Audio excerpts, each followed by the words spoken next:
윤석열이 내란죄로 기소돼 서울중앙지법에서 첫 재판을 받았습니다. 93분 동안 발언하며 검찰 공소 사실과 헌재 탄핵 심판의 사실을 부정했습니다. 검찰은 윤석열이 국헌문란 목적으로 계엄을 선포하고 폭동을 일으켰다고 밝혔습니다. 재판부는 언론 촬영을 불허했으며 2차 공판은 다음 주 화요일에 열립니다. 한편 증인으로 나온 군인들은 윤석열 주장과 반대로 국회의원을 끌어내라는 지시가 있었다라면서 다시 한번 분명히 증언했습니다. 그러자 윤석열은 정치적 의도가 있다고 반발하며 증언 도중 끼어들고 말을 가로막기까지 했습니다. 국민의힘 6.3 대선 후보 경선을 향한 관심이 시작과 동시에 부쩍 사그라들고 있습니다. 오세훈 서울시장, 유승민 전 의원 등 중도 확장성을 갖춘 주자들이 경선에서 이탈했고 대신 탄핵 반대를 외치며 윤심에 기댔던 주자들이 난립했기 때문입니다. 경선이 그들만의 리그로 전락할 조짐마저 보이고 있습니다. 게다가 주요 주자들의 지지율은 이재명 전 더불어민주당 대표의 지지율에 비해 격차가 좀 채 좁혀질 기미가 보이지 않고 있습니다. 여기에 한덕수 옹림론까지 등장하면서 여론의 관심은 국민의힘 경선보다 경선 이후를 향하고 있습니다. 윤석열 파면 후 권력 공백 속에서도 알박기 인사가 반복되고 있습니다. 한덕수 권한대행의 이완규 헌법재판관 지명, 이진숙의 신동호 EBS 사장 임명 등 권한 남용 논란이 불거졌습니다. 공공기관 임원 모집도 급증하며 윤석열 정권 측근들이 충성심과 정치 성향을 기준으로 자리를 선점하려 합니다. 대통령 기록관장 인사와 감사원 전보 등은 기록 유출과 보복 의혹을 낳고 있습니다. 이는 공공기관의 정상 작동을 저해하고 정치 양극화 속에 염치 없는 형태로 비판받고 있습니다.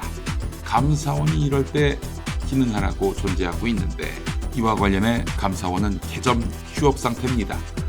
민주당은 공공기관장 임기를 대통령 임기와 일치시키는 법 개정을 추진하고 있습니다.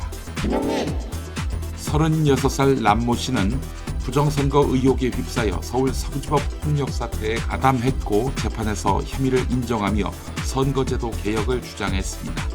부정선거 음모론은 2017년 대선 이후 위조 투표지와 QR코드 의혹으로 시작했는데 60살 소방기술자 김모 씨 블로그에서 확산됐습니다. 개표 참관인으로서 내내 투표용지만 지켜본 김 씨 눈에는 접힌 자국이 없는 빳빳한 투표용지에 이목이 쏠렸다고 합니다.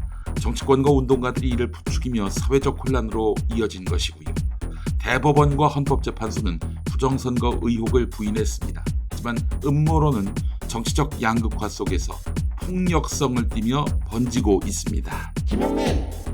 예비 부부들이 예식장 부족과 비용 급등으로 결혼 준비에 어려움을 겪고 있습니다. 코로나 이후 전국 예식장은 19.8% 줄어 회복이 더디고 대관 비용은 2021년 896만 원에서 올해 1,401만 원으로 56.4% 치솟았습니다. 정보 부족과 예약 경쟁도 심각한데요. 예식장은 결혼 시즌, 요일, 시간대 등에 따라 가격이 다르고 항목별 요구 금액이 복잡합니다. 게다가 사전 상담을 위한 예약을 잡기조차 쉽지 않습니다. 예식장 선점을 위해 연애 초기에 예약하거나 청혼 방식까지 바뀌고 있습니다. 정부가 정보 공개 대책을 내놓았는데 실효성이 낮아 여전히 혼란이 가중되고 있습니다. 지난달 서울 강동구에서 30대 남성이 싱크홀에 빠져 숨진 지 한 달도 안 돼 경기도 광명시 신안산선의 공사장이 붕괴하고 서울 마포구와 관악구, 부산 사상구 등 도로에서 싱크홀 균열이 연이어 발생했습니다. 시민들은 언제든 길을 가다가 땅이 꺼질지 모른다는 발밑 공포를 호소합니다. 기존은 여름 장마철에 집중됐던 현상이 상하수도 노후화와 공사로 인해 사계절 내내 일어나고 있으며 최근 사고 대부분도 인근 공사가 원인으로 지목됩니다. 이에 정부는 고위험 지역 점검을 연 2회로 확대하고 인력과 예산을 확대하고 지하 공간 정보 공개가 필요하다 이런 지적이 나옵니다.